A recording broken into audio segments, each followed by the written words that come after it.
சிம்பிளா, ஈஸியா 10 நிமிஷத்துல ஒன் பாட்ல நம்ம கொத்தமல்லி சாதம் பண்ண போறோம். குழந்தைகளுக்கு வந்து பார்த்தீங்கன்னா, ஒரு லஞ்ச் பாக்ஸ் ரெசிபிய குடுத்து விடலாம். நல்லா உதிரி உதிரியா இருக்கும். அதே சமயம் இது கொங்கு நாடு கிராமத்து முறையில பண்ண போறோம். இதுக்கு 2 கப் அரிசி எடுத்துக்கலாம். ஸோ இத நல்லா வாஷ் பண்ணிட்டு 10 நிமிஷம் நம்ம ஊற வச்சுக்கணும். நீங்க எந்த ரைஸ் வேணாலும் எடுத்துக்கலாம். நான் வந்து கொல்லம் ரைஸ் எடுத்திருக்கேன். ஸோ ஒரு 15 மினிட்ஸ் வந்து உங்களுக்கு ஓகேவா இருக்கும். கொத்தமல்லி இதில வந்து பார்த்தீங்கன்னா, vitamin K, C, anti accidents இருக்கு. டைஜஷனுக்கு வந்து ஹெல்ப் பண்ணும். அதுக்கப்புறம் பிளட் பிரஷர வந்து கம்மி பண்ணும். எல்டிஎல் கொலஸ்ட்ரால கம்மி பண்ணும்னு சொல்றாங்க. வெயிட் லாஸ்க்கும் நல்லது. இப்போ இதில கொத்தமல்லி, பூண்டு, பச்சை மிளகாய், இஞ்சி, அதுக்கப்புறம் புளி இதெல்லாம் போட்டு அரைச்சு வச்சுக்கலாம். குக்கர்ல வந்து பார்த்தீங்கன்னா, எண்ணெய் ஊத்திட்டு, கடுகு, கடலப்பருப்பு, உளுத்தம் பருப்பு போட்டு, நீங்க வறுத்த நிலக்கடலை இல்லன்னா முந்திரி கூட போட்டுக்கலாம். இத வந்து நல்லா ரோஸ்ட் பண்ணணும்.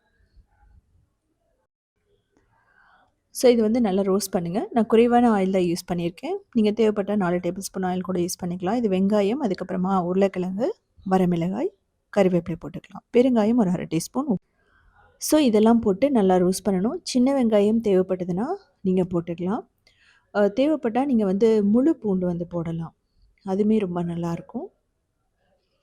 புளி வந்து நான் வறுத்து அரைச்சிருக்கேன். சாரி புளி அப்படியே அரைச்சிருக்கேன். நீங்க வந்து புளிய வந்து ஊற வச்சு கூட நீங்க இதில யூஸ் பண்ணலாம். எப்படி இருக்கும்னா, கொத்தமல்லி புளி சாதம் மாதிரி இருக்கும். நல்ல டேஸ்ட்டா இருக்கும். ஸோ புளி பிடிக்காதவங்க லெமன் வந்து நீங்க பிழிஞ்சு விட்டுக்கலாம். இது வந்து பிரியாணி மாதிரி இருக்காது. இப்போ தக்காளி 2 தக்காளிய ஃபைனா சாப் பண்ணி போட்டுக்கலாம்.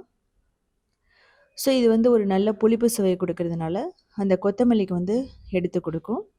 இதுவுமே வந்து பார்த்தீங்க அப்படின்னா, அரைச்சு ஊத்துனீங்கன்னா ஃப்ளேவர் வேற மாதிரி வரும். கலர் வந்து கொஞ்சம் டார்க்கா வரும். அதாவது கொத்தமல்லி சாதம். இது சாஃப்ட்டா வர வரைக்கும் வதக்கிடுங்க. நம்ம வந்து தேங்காய் ஒரு கையளவு போட்டிருக்கோம். சொல்லப்போனால் ஒரு 1/2 கப் தேங்காய் போட்டிருப்போம்.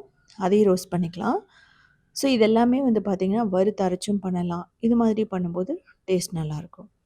இப்போது அரைச்சி வச்சதை போட்டுட்டு அந்த பச்சை வாசனை போக வரைக்கும் நம்ம வதக்கணும். ஸோ பச்சையாக போடும்போது உங்களுக்கு என்னாகும் அப்படின்னா டேஸ்ட்டு நல்லா இருக்காது. ஸோ இது லைட்டாக கலர் சேஞ்ச் ஆகும். அப்போ உங்களுக்கு தெரியும். இதில் நான் உருளைக்கிழங்கு போட்டிருக்கேன். கேரட், பீன்ஸ், பச்சை பட்டாணி, மஷ்ரூம், காலிஃப்ளவர் எது வேணாலும் போட்டுக்கலாம். பன்னீர் கூட நல்லாயிருக்கும். ஸோ இது நல்லா வதக்கினதுக்கப்புறமா நம்ம ரைஸை போட்டுட்டு தேவையான அளவு தண்ணி ஊற்றணும். இது வந்து பார்த்திங்கன்னா தேங்காய் பால்லையும் பண்ணலாம். இல்லை வந்து ப்ளைனாகவும் பண்ணலாம். ஸோ இப்போ ஊற வச்ச அரிசி போட்டுக்கலாம். மஞ்சள் தூள், மிளகாய் தூள், கொத்தமல்லி தூள், குழம்பு மிளகாய் தூள் போட்டிருக்கேன். நான் வந்து கரம் மசாலா இதுக்கு யூஸ் பண்ணலை. ஸோ இதே மாதிரி நான் மில்லட்லேயும் பண்ணியிருக்கேன். நீங்கள் தேவைப்பட்டா திணை, வரகு, குதிரைவாலி, குலசாமை, பனிவரகுல கூட பண்ணலாம். குதிரைவாலியுமே நல்லாயிருக்கும். ஸோ இதை நல்லா ரோஸ்ட் பண்ணிவிட்டு நீங்கள் வந்து தண்ணி ஊற்றிக்கலாம். கிட்டத்தட்ட 1 கப் ரைஸ்க்கு நம்ம 2 1/2 கப் தண்ணி மாதிரி ஊற்ற போகிறோம். ஸோ நீங்கள் வந்து பார்த்தீங்கன்னா ஒரு 5 கப் தண்ணி ஊற்றிட்டிங்கன்னா ரொம்ப பர்ஃபெக்டாக ரெடி ஆகிடும். ஸோ நல்லா மிக்ஸ் பண்ணிவிட்டு ஒரு கொதி வரும்போது மூடி வச்சிடலாம்.